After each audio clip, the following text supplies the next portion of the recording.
Olá! Nosso trabalho é sobre codificação de vídeo no Twitch TV. Nosso grupo é composto pelo Ítalo Machado, pelo João Vitor Menezes e pelo Leonardo Alvarenga. Vamos começar com uma introdução sobre o que é o Twitch TV. O Twitch TV é uma plataforma para transmissão de conteúdo, que normalmente é relacionado com jogos eletrônicos. A maior parte do conteúdo transmitido pelo Twitch TV é ao vivo, e esse é um grande diferencial da plataforma. Qualquer pessoa pode transmitir seu conteúdo para o Twitch TV, que o disponibiliza para milhões de espectadores. Para transmitir, é necessário apenas um computador e um software específico para isso. No começo, Justin Kan criou o Justin TV, uma plataforma para a transmissão de todo tipo de conteúdo. Com o tempo, o conteúdo de jogos eletrônicos tomou maior destaque, então o Justin resolveu separar esse conteúdo do Justin TV, criando uma nova plataforma específica para isso, chamada de Twitch, em 2011. Em 2014, a Amazon comprou o Twitch por 970 milhões de dólares. Existem dois tipos de usuários do Twitch TV: os broadcasters, que transmitem conteúdo, e os espectadores, que assistem. Para se comunicar com cada tipo de usuário, o Twitch TV utiliza protocolos diferentes. Para receber conteúdo dos broadcasters, utiliza o RTMP, e para enviar esse conteúdo aos espectadores, utiliza o HLS. O protocolo RTMP foi desenvolvido pela Adobe para streaming de áudio, vídeo e dados na internet por meio do Flash Player. Esse protocolo é desenvolvido sobre TCP e, por padrão, utiliza a porta 1935. Já o protocolo HLS foi desenvolvido pela Apple para streaming em tempo real e funciona especificamente com a codificação de vídeo em H264. Para que um usuário possa transmitir conteúdo no Twitch TV, ele necessita de um software específico para isso. O mais utilizado se chama OBS e possui as opções de configurar taxa de bits e resolução de vídeo, que dependem da disponibilidade de banda da internet e da qualidade do processador utilizado. Para um usuário assistir uma transmissão, é necessário um browser e acesso à internet. Ao acessar o site do Twitch TV, o usuário se depara com várias categorias de conteúdo, sendo a maioria delas relacionada a jogos eletrônicos. Após escolher a categoria e o perfil de quem deseja assistir, o usuário é direcionado para a transmissão, com a opção de escolher a qualidade de vídeo que deseja, respeitando as limitações definidas pelo broadcaster. O tempo gasto para que o vídeo chegue até o usuário é de 5 a 10 segundos. Isso, contudo, não atrapalha a experiência, pois a interação do espectador com o broadcaster é por meio de bate-papo em texto, o que não demanda transmissão em tempo real. A quantidade de vídeos que o Twitch TV recebe e envia é imensa. Logo, uma boa codificação de vídeo é fundamental para que o desempenho da plataforma esteja de acordo com as expectativas tanto em relação à velocidade de transmissão quanto com a qualidade de vídeo. Com o aumento do poder de processamento computacional e das demandas das aplicações de vídeo e da estrutura de rede, fez necessário então um novo método de codificação de vídeo que substituísse os padrões H261, H262 e H263, sendo que esse último foi lançado em 95 e em 2001 já estava ultrapassado. Nós vamos falar agora do padrão H264, que é o utilizado pelo Twitch TV. Os dois grupos responsáveis pelo desenvolvimento de padrões de codificação de vídeo, que são o ISO-MPEG e o ITU-VCG, iniciaram então o desenvolvimento desse padrão, e com o intuito que ele oferecesse maior eficiência de compressão, suporte para aplicações especiais de vídeo, como videoconferências e broadcast, e maior confiabilidade. O novo padrão, o H264, foi aprovado em 2003 e ele possui vários nomes. A ITU o chama de recomendação ITU-T H264. O seu título oficial, contudo, é AVC, Codificação de Vídeo Avançada. A ISO, por outro lado, o considera como a parte 10 do padrão MPEG-4. Apesar dessa confusão de nomes, o padrão será chamado aqui de H264, que é um padrão de codificação de vídeo muito relevante e empregado atualmente. O H264 não especifica as operações do codificador, mas para o presente trabalho serão utilizados dois diagramas em blocos que exemplificam satisfatoriamente o funcionamento do codificador e do decodificador. Os principais componentes do H264 não são muito diferentes dos seus predecessores. O que o diferencia são detalhes desses componentes principais comuns e um componente extra, que é o filtro. A seguir, serão explicados os princípios básicos de funcionamento do H264. A entrada de um sistema de codificação de vídeo é um conjunto de quadros, e cada quadro é codificado separadamente.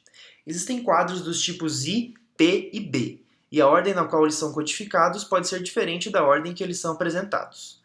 Um quadro I é um quadro inicial, ou seja, Ele é codificado independentemente dos quadros adjacentes.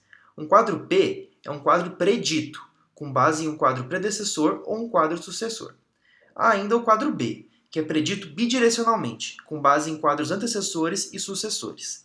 Essa é uma forma de se obter compressão, pois quadros do tipo P e B necessitam de menos bits para serem codificados do que os quadros I.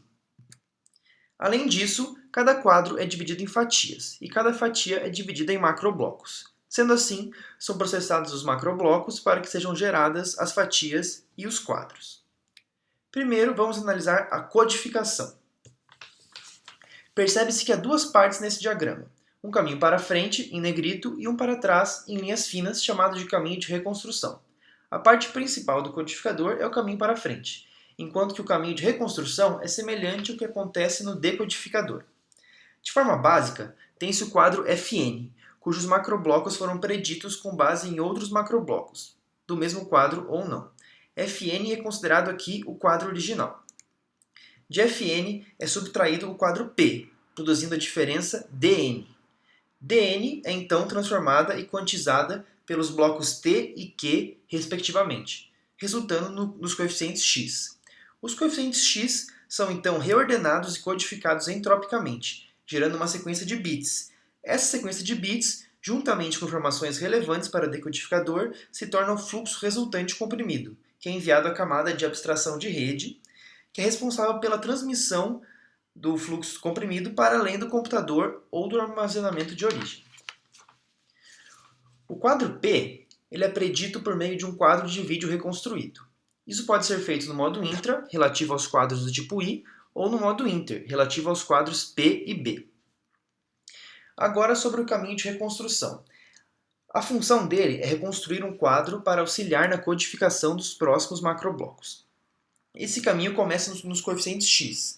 Eles são reescalados e transformados inversamente pelos blocos Q e T inverso, resultando no macrobloco DN', que é uma versão de DN distorcida pelas operações dos blocos Q e T inverso. DN' é então somado com o bloco predito P, resultando no macrobloco UFN'. Finalmente, é aplicado um filtro ao UFN', que suaviza os efeitos dos blocos. Com isso, é reconstruído o quadro de referência FN'. Agora, a decodificação, que se inicia com o fluxo comprimido de dados recebido da rede. Os dois primeiros passos são o inverso dos dois últimos passos do codificador, a decodificação entrópica e o reordenamento, que geram os coeficientes X. Esses coeficientes são então reescalados e transformados inversamente, resultando num DN' idêntico ao DN' do codificador.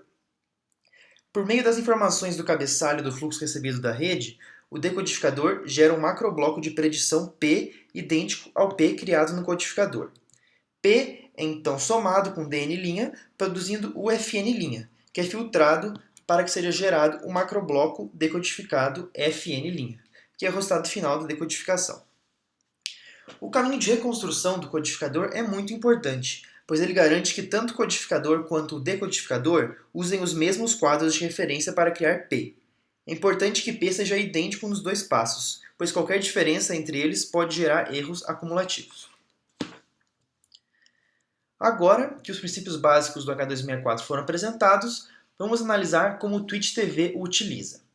Como a plataforma é utilizada para transmissões ao vivo, as configurações como taxa de bits e resolução do vídeo codificado devem atender a uma série de quesitos técnicos para que haja a melhor interação possível entre o Twitch TV, os seus broadcasters e os seus espectadores. O tipo de protocolo de comunicação na internet utilizado para o envio de dados influencia no tipo de codificação a ser utilizada para a mídia.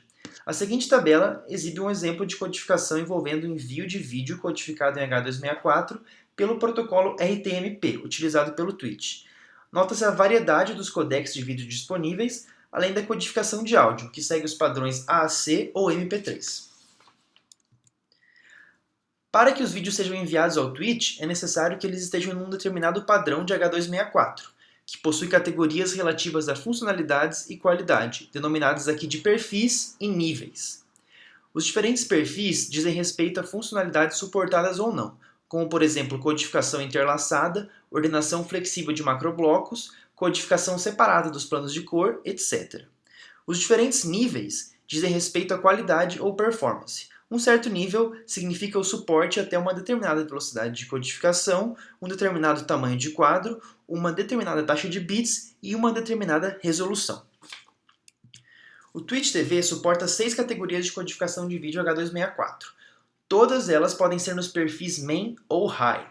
O que varia entre elas é a resolução vertical, a taxa de bits, a taxa de quadros e o intervalo entre os quadros chaves, além do nível de H264. O nível H264 aceito pode ser tanto o 3.0, o 3.1, o 4.1 ou o 4.2. Quanto maior o número, melhor a performance suportada. Em relação aos perfis, aqui está um quadro comparativo com as funcionalidades suportadas por cada um. Destacados estão os perfis Main e High. Em relação aos níveis, os utilizados pelo Twitch TV são esses. Por exemplo, no nível 3.0, a velocidade máxima de decodificação é de 40.500 macroblocos por segundo, enquanto que no nível 4.2 ela é muito maior, de 522.240 macroblocos por segundo. No nível 3.0, a resolução máxima a 25 quadros por segundo é de 720 por 576, enquanto que no nível 4.2 é de 2048 por 1024 a 60 quadros por segundo. Isso mostra como o padrão H264 pode ser flexível, a fim de melhor atender a demanda de streaming que está em ascensão, e que depende muito da rede e de suas conexões para atender o cliente com qualidade. Esse é o fim do vídeo, e essas foram as nossas referências utilizadas. Muito obrigado pela atenção.